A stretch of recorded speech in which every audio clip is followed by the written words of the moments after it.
নমস্কার আমার প্রিয় মায়েরা, বেঙ্গলি বেবি কেয়ার ডক্টরতে আপনাদের সকলকে স্বাগত। আপনাদের সবার কমেন্ট পড়লাম, আর তার থেকেই জানতে পারলাম যে আপনারা বাচ্চাদের বিকেলের চটপটা টিফিন রেসিপি দেখতে চাইছেন, যেটা বাচ্চারা খেতে পছন্দ করবে। আপনাদের সেই ভালোবাসার আবদার মেটাতেই আজকের এই ভিডিওতে আমি নিয়ে এসেছি বাচ্চাদের ভীষণ পছন্দের, ঝটপট তৈরি হয়ে যায় 3টে দারুণ রেসিপি। চলুন ঝটপট দেখে নিই।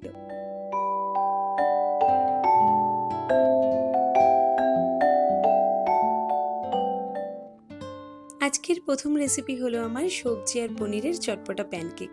চলুন কিভাবে বানাচ্ছি দেখিয়ে দিই। প্রথমে আমি এখানে 1.5 কাপ মতো সুজি নিয়েছি। তার মধ্যে অল্প অল্প করে জল দিয়ে আমি সুজিটাকে ভিজিয়ে রাখবো। খুব বেশি পরিমাণ জল দেবেন না, পরিমাণ মতো জল দিয়ে 10 থেকে 15 মিনিটের জন্য সুজিটাকে ভিজিয়ে রাখবেন চাপা দিয়ে। এবার এর মধ্যে যেগুলো দেবেন সেগুলো কেটে রাখবেন। আমি এখানে কেটে রেখেছি, গ্রেট করে নিয়েছি আলু, গ্রেট করে নিয়েছি গাজর। আলু আর গাজরটা গ্রেট করে রাখার পর অন্তত 2 থেকে 3 বার জল বদলে বদলে আমি ভালো করে ধুয়ে নিয়েছি। এরপর এর সাথে আমি গ্রেট করে নিয়েছি পনির।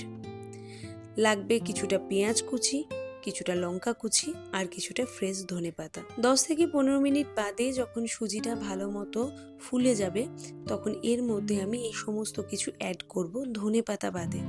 ধনেপাতা বাদে সমস্তটা আমি এই সুজির মধ্যে দিয়ে দেব। তার সাথে স্বাদের জন্য দেব পরিমাণ মতো নুন, 2-3 চামচ মতো চিনি আর গোলমরিচ গুঁড়ো।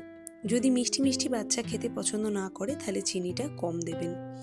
এবার অল্প অল্প জল দিয়েই ব্যাটারটাকে আমি মেখে নেব। খেয়াল রাখবেন ব্যাটারটা যেন খুব বেশি পাতলা না হয়ে যায়, আবার খুব বেশি টাইট না হয়ে যায়। ঠিক আমি যেরকম বানাচ্ছি এই রকমই যেন মাখা মাখা হয় ব্যাটারটা। এবার কড়াই বা প্যানের মধ্যে সামান্য তেল ব্রাশ করে নেবেন, দিয়ে তার ওপর তেলটা গরম হয়ে এলে কিছুটা সাদা তিল ছড়িয়ে দেবেন, তার ওপর একটু ধনেপাতা কুচি ছড়িয়ে দেবেন। গ্যাস বা ইন্ডাকশনের ফ্লেমটা কিন্তু একদম কম রাখবেন, খুব হাই ফ্লেমে এটা করবেন না। এবার এই সুজির ব্যাটারটা আমি প্যানকেকের আকারে এর ওপর দিয়ে দিচ্ছি। ওপর থেকে সামান্য তেল ব্রাশ করে দেবেন। গ্যাসের ফ্লেমটা একদম কমিয়ে ঢাকনা দিয়ে 2-3 মিনিট এবার অপেক্ষা করুন। 2-3 মিনিট পর ঢাকনা খুলে খুব সাবধানতার সাথে এই প্যানকেকটা উল্টে দেবেন, কেন প্যানকেকটা খুব নরম হয়, ভেঙে যেতে পারে।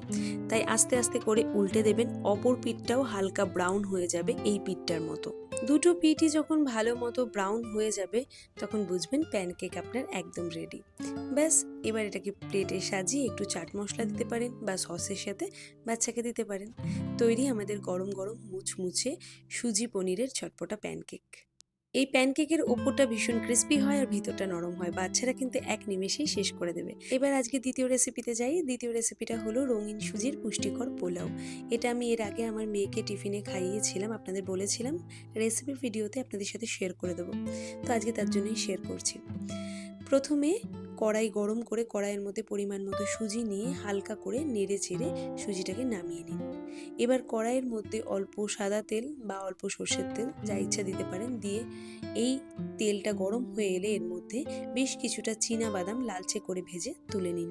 এবার কড়াইয়ের মধ্যে আরও একটু সর্ষের তেল দিয়ে তাতে কালো সর্ষে, সামান্য রসুন কুচি, সামান্য আদা কুচি আর কাঁচা লঙ্কা ফোড়নে দিন। সুন্দর যখন এগুলো ভাজার থেকে গন্ধ বেরোবে তখন 4 চৌকো করে কেটে রাখা আলু, গাজর, yellow bell pepper, red bell pepper, capsicum, tomato কুচি, আপনার কাছে যা সবজি আছে, এছাড়াও যদি আপনারা অ্যাড করবেন মনে করেন ফুলকপি, বাঁধাকপি, আপনারা অ্যাড করতে পারেন। আমার কাছে যা যা সবজি ছিল আমি সেগুলোই এখানে অ্যাড করছি। আপনারা এর মধ্যে বিনসও দিতে পারেন। যাই হোক, এই যেগুলোই কাটবেন সবজিগুলো একটু 4 চৌকো করে কাটবেন। এবার এগুলোকে খুব ভালো করে তেলের মধ্যে কিছুক্ষণ নেড়ে চেড়ে নেব। সবজিগুলো একটু ভাজা হয়ে এলে এর মধ্যে কুচানো পেঁয়াজটা দেব, তারপর স্বাদ মতো নুন দেব, সামান্য হলুদ দেব আর সামান্য একটু চিনি দেব। সাথে দিন কিছুটা কাজু আর কিছুটা কিশমিশ। এবার 5 মিনিট ভালো করে সবজিগুলোর সাথে কাজু কিশমিশ নেড়ে চেড়ে নিন। এবার এর মধ্যে ভেজে রাখা বাদামগুলো দিয়ে দিন। সবজিটা নরম হয়ে এলে ভেজে রাখা সুজিটা সবজির সাথে ভালো করে মিশিয়ে দিন। এবার ভালো করে মেশানোর পর একটু একটু করে জল অ্যাড করুন এর মধ্যে। অবশ্যই বলবো অল্প অল্প করে জল ছিটা দিয়ে দিয়ে করবেন, একবারে অনেকটা জল কিন্তু দিয়ে দেবেন না, তাহলে কিন্তু সুজিটা দলা পাকিয়ে যাবে। কিছুক্ষণ নাড়াচাড়া করলেই দেখবেন পোলাও কিন্তু একদম ঝরঝরে হয়ে গেছে। নামানোর আগে ওপর থেকে একটু ঘি ছড়িয়ে নামিয়ে দিন। ব্যাস তৈরি আমাদের পুষ্টিকর বাচ্চাদের জন্য সবজি বাদাম সুজি দিয়ে তৈরি রঙিন পোলাও। যারা সবজি খায় না তাদের কিন্তু এখানে অনেকটা সবজি যায়, তো এর মাধ্যমে সবজিটাও বাচ্চারা খেয়ে নেয়। খুব ভালো একটা রেসিপি, অবশ্যই বানিয়ে দেখবেন, ভালো লাগবে। আজকের তৃতীয় রেসিপি হলো ভীষণ হেলদি আর ক্রিমি ক্যারট সস পাস্তা। বাচ্চাদের এটা খুব পছন্দের খাবার। তো চলুন ঝটপট রেসিপিটা দেখে নিই। বাচ্চাদের জন্য যখন তৈরি করছি তখন স্বাস্থ্যের সাথে তো কোনো কম্প্রোমাইজ নয়, তাই রেসিপিটার জন্য আমি বেছে নিয়েছি দিসানোর ফুসিলি পাস্তাটা। এটা 100% দুরুম হুইথ সেমোলিনা দিয়ে তৈরি। এতে কোনো আর্টিফিশিয়াল কালার, ফ্লেভার বা প্রিজারভেটিভ নেই, বরং আছে প্রচুর প্রোটিন, জিরো কোলেস্ট্রল আর নো ট্রান্স ফ্যাট। এবার রান্নায় আসা যাক। প্রথমে ফুটন্ত গরম জলের মধ্যে পরিমাণ মতো নুন, গাজরের টুকরো আর কিছুটা দিসানোর এক্সট্রা লাইট অলিভ অয়েল দিয়ে আমি দিসানোর পাস্তাটাকে সেদ্ধ হতে দিলাম। অনেকেই ভাবেন জলের মধ্যে আমি অলিভ অয়েলটা দিলাম কেন। তেল দিলে পাস্তাগুলো সেদ্ধ হওয়ার পর একটার গায়ে অন্যটা লেগে যায় না, একদম ঝরঝরে থাকে। আর রান্নায় কিন্তু আমি ব্যবহার করছি দিসানোর এক্সট্রা লাইট অলিভ অয়েল। এবার ভাবছেন তো যে ইন্ডিয়ান রান্নায় অলিভ অয়েল চলে কিনা, কিন্তু দিসানোর এই এক্সট্রা লাইট অলিভ অয়েলটার কিন্তু স্মোকিং পয়েন্ট খুব হাই এবং ফ্লেভারও খুব হালকা, তাই যে কোনো ভাজাভুজি বা আমাদের রোজকার ইন্ডিয়ান কুকিংয়ের জন্য কিন্তু এটা একদম বেস্ট। খাবারের আসল স্বাদ ধরে রাখার পাশাপাশি এটা কোলেস্ট্রলও নিয়ন্ত্রণে দারুণ সাহায্য করে।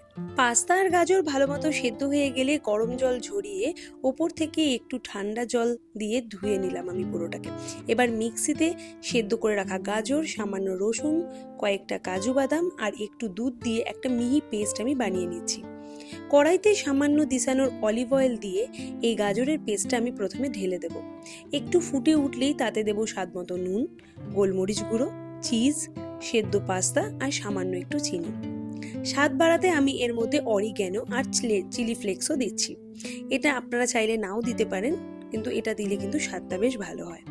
ব্যাস, এইবার এই পুরোটাকে খুব ভালো করে মিশিয়ে নিলেই রেডি একদম ক্রিমি আর হেলদি ক্যারট সস পাস্তা। আজকের এই ভিডিওতে যে 3টে রেসিপি আপনাদের দেখালাম, আশা করি রেসিপিগুলো আপনাদের ভালো লেগেছে। রেসিপিগুলো অবশ্যই বাড়িতে ট্রাই করবেন এবং কমেন্ট করে জানাবেন কেমন লাগলো খেতে সেগুলো। আর ভিডিওটা শেষ করার আগে একটা ছোট্ট অনুরোধ আছে। আপনাদের ভালোবাসায় আমাদের এই Bengali baby care top to toe পরিবারটা কিন্তু আজকে অনেকটাই বড় হয়েছে। যারা এখনও এই চ্যানেলটাকে সাবস্ক্রাইব করেননি, বাচ্চাদের এমন আরও অনেক সুন্দর সুন্দর কেয়ার টিপস, হেলদি রেসিপি, পড়াশোনার ভিডিও পেতে অবশ্যই বলবো এই চ্যানেলটিকে সাবস্ক্রাইব করে নিন এবং আমাদের পাশে থাকুন। আর হ্যাঁ, রান্না আর বেবি কেয়ারের পাশাপাশি কিন্তু আপনারা যদি আমাদের রোজকার জীবনযাত্রা, আমাদের ফ্যামিলির মজার মজার মুহূর্ত আর মিষ্টি মিষ্টি অ্যামির দুষ্টু মিষ্টি ভিডিও দেখতে ভালোবাসেন, তবে বলবো আমার একটা ডেলি ব্লগ চ্যানেল আছে যার নাম হ্যাপি উইথ অ্যামি।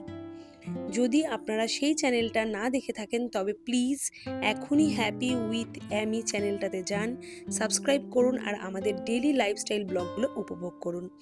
দুটো চ্যানেলের লিঙ্কই আমি নিচে ডেসক্রিপশন বক্সে আমার ফার্স্ট কমেন্টে দিয়ে রাখবো, অবশ্যই সেখান থেকে আপনারা দেখে নিতে পারবেন। এইভাবেই আপনারা সবসময় আমাদের পাশে থাকুন, ভালোবাসা দিন। দেখা হচ্ছে পরবর্তী ভিডিওতে। ভালো থাকবেন সবাই, সুস্থ থাকবেন। টাটা।